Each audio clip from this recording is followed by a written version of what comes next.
जोहार साथियों, मैं मुकेश बिरुआ, आपका मेरे इस चैनल में स्वागत है।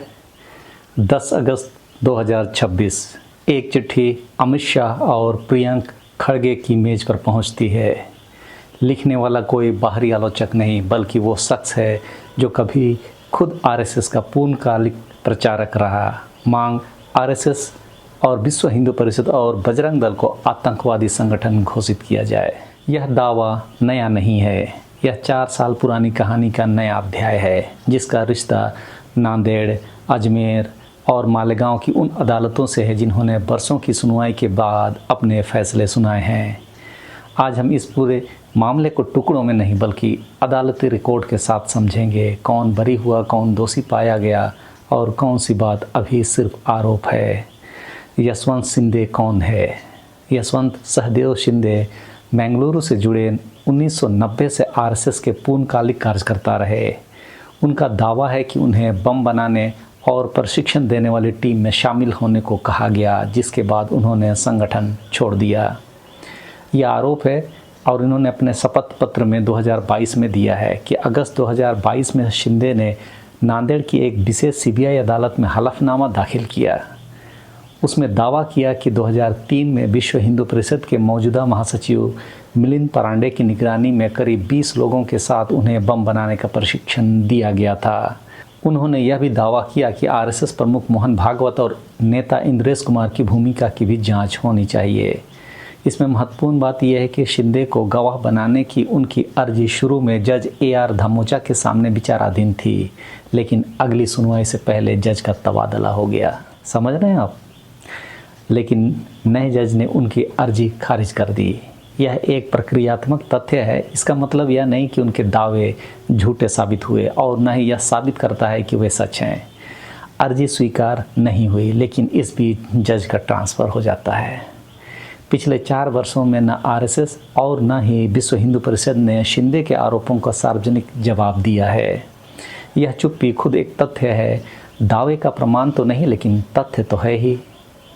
अगस्त 2026 की ताज़ा चिट्ठी में शिंदे ने अपने पुराने दावे दोहराए हैं। साथ ही इंद्रेश कुमार को अजमेर दरगाह ब्लास्ट से और कर्नल प्रसाद पुरोहित व प्रज्ञा सिंह ठाकुर को मालेगांव 2008 मामले से जोड़ते हुए आरोप लगाए। दोनों मामलों में जिनका अंतिम फैसला बरी होने का रहा है, जो हम द वायर के नज़रिए से आगे देखेंगे। नांदेड़ मामला और इसमें कोर्ट का फैसला क्या कहता है। अप्रैल 2006 नांदेड़ में एक घर में विस्फोट होता है। इस घर के बारे में सीबीआई का कहना था कि यह एक आरएसएस कार्यकर्ता लक्ष्मण राज कोंडवार का घर था। धमाके में उनके बेटे नरेश और हिमांशु पानसे नाम के एक कथित विश्व हिंदू परिषद कार्यकर्ता की मौत हुई। सीबीआई ने इसे बम असेंबली ऑपरेशन बताया, यानी शक जताया कि बम औरंगाबाद की किसी मस्जिद के लिए बनाया जा रहा था। यह जांच एजेंसी का दावा था, अदालत का अंतिम निष्कर्ष नहीं। तो इसमें क्या साबित हुआ, तथ्य क्या थे? जनवरी 4, 2025 को नांदेड़ की ट्रायल कोर्ट ने इस केस के सभी 9 जीवित आरोपियों को बरी कर दिया। गौर करने वाली बात, विश्व हिंदू परिषद ने इस बरी होने के फैसले को कांग्रेस के मुंह पर करारा तमाचा बताया। यह उनकी राजनीतिक प्रतिक्रिया थी, अदालत की टिप्पणी नहीं। यहाँ एक बात साफ करनी जरूरी है कि शुरुआती सीबीआई जांच में मजबूत सहयोगी सबूत की बात हुए थे, यानी कि स्ट्रॉन्ग कोरोबोरेटिंग एविडेंस, इसके होने का दावा किया गया था। लेकिन मौजूदा भाजपा सरकार के दौर में जब मामला अदालत में पहुंचा तो यह और इससे जुड़े बाकी मामले बरी होने पर ख़त्म हुए। यह विरोधाभास खुद एक सवाल खड़ा करता है जिसका जवाब जांच एजेंसियों और अदालतों के बीच के अंतर में छिपा है। यह अलग बात है कि किसी जांच अधिकारी का दावा क्या था और अदालत में सबूत के स्तर में क्या साबित हो पाया। दूसरा है अजमेर दरगाह ब्लास्ट। इसका पूरा जो न्यायिक रिकॉर्ड है उस पर अगर बात करते हैं तो उस मामले की जिसका जिक्र शिंदे ने इंद्रेश कुमार के संदर्भ में किया। 11 अक्टूबर 2007 अजमेर की ख्वाजा मोइनुद्दीन चिश्ती दरगाह में रमज़ान की शाम की नमाज के दौरान धमाका हुआ। 3 लोगों की मौत और 17 से ज़्यादा लोग घायल हुए। राजस्थान ATS ने 2010 में पहला औपचारिक आरोप दाखिल किया। बाद में NIA ने मामला संभाला और 2011 से 2013 के बीच कई पूरक चार्जशीट दाखिल की। जांच एजेंसियों का आरोप था कि आरएसएस से जुड़े कुछ हिंदूवादी दक्षिणपंथी तत्वों ने अमरनाथ यात्रा और जम्मू के रघुनाथ मंदिर पर हुए हमलों का बदला लेने के इरादे से यह धमाका किया। अब यहाँ तथ्यों को बहुत सावधानी से अलग करना होगा, क्योंकि यह मामला आरएसएस पूरी तरह दोषी या आरएसएस पूरी तरह निर्दोष, दोनों सरलीकरण को गलत साबित करता है।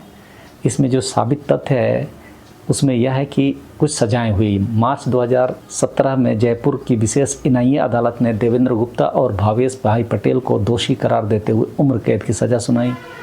अदालत ने कहा कि सुनील जोशी की भी साजिश में भूमिका थी, लेकिन जोशी की मुकदमे की सुनवाई के पूरी होने से पहले ही हत्या हो चुकी थी, इसलिए उन्हें सज़ा नहीं मिली।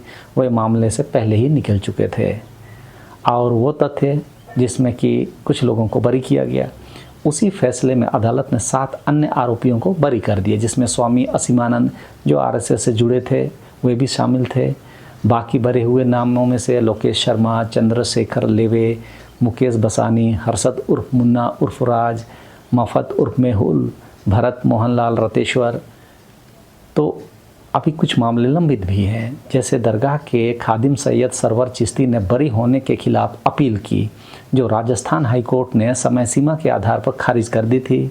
नवंबर 2025 में सुप्रीम कोर्ट ने यह देरी माफ़ करते हुए अपील को फिर से जिंदा किया है। यानी 7 आरोपियों की बरी होने की स्थिति पर सुनवाई अभी जारी है, अंतिम नहीं मानी जा सकती।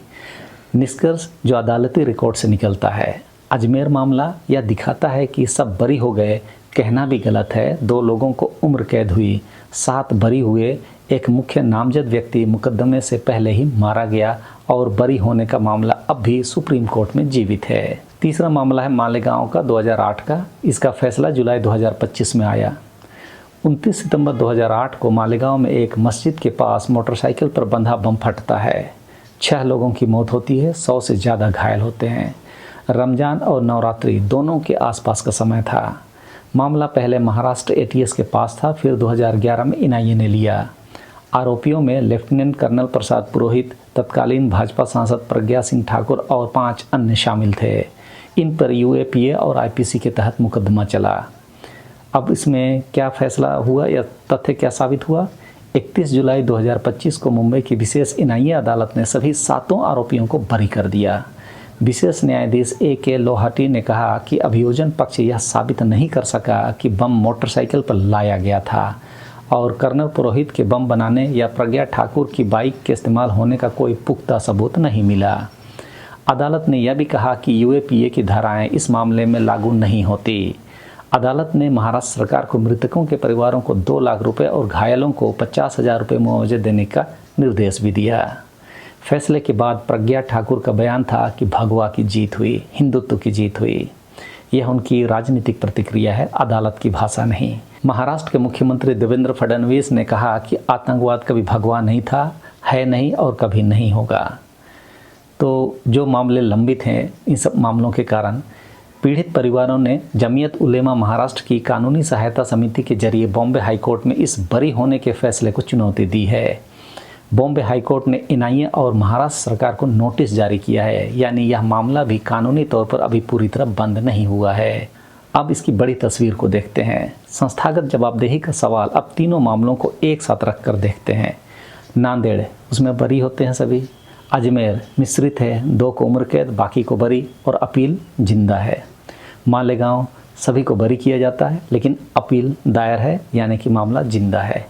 इन तीनों में एक चीज़ एक जैसी है। शुरुआती जांच एजेंसियों एटीएस हो, सीबीआई, एनआईए की शुरुआती चार्जशीट के दावे और अदालत में साबित हो पाने के बीच बड़ा फासला रहा है।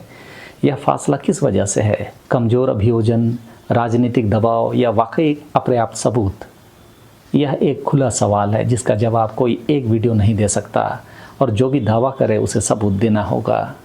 यही वो संदर्भ है जिसमें कर्नाटक के गृह मंत्री प्रियंक खड़गे ने मोहन भागवत को खुला पत्र लिखकर आरएसएस से उसकी कानूनी हैसियत, वित्तीय ढांचे, संगठनात्मक ढांचे और टैक्स अनुपालन की जानकारी सार्वजनिक करने की मांग की थी। और यही वो संदर्भ है जिसमें अप्रैल 2026 में वाशिंगटन में आरएसएस के महासचिव दत्तात्रेय होसबोले से जब पूछा गया कि क्या आरएसएस की तुलना श्वेत वर्चस्ववादी संगठनों से की जा सकती है, तो उन्होंने कहा था कि अमेरिका के क्रू क्लास क्लान जैसा कुछ नहीं और संगठन को अक्सर हिंदू वर्चस्ववादी या मुस्लिम विरोधी बताकर गलत तरीके से पेश किया जाता है।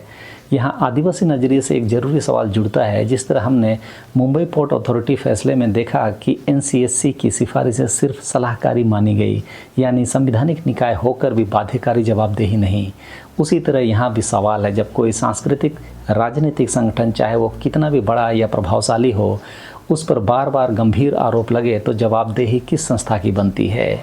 यह सवाल किसी एक पार्टी या संगठन के पक्ष विपक्ष का नहीं, या लोकतांत्रिक संस्थाओं की जवाबदेही की संरक्षण का सवाल है, जो हंसदेव अरण्य में वन अधिकारियों की जवाबदेही से लेकर यहाँ तक एक ही सूत्र में बंधा है। तो अंत में संक्षेप में 3 बातें साफ याद रखना होगा।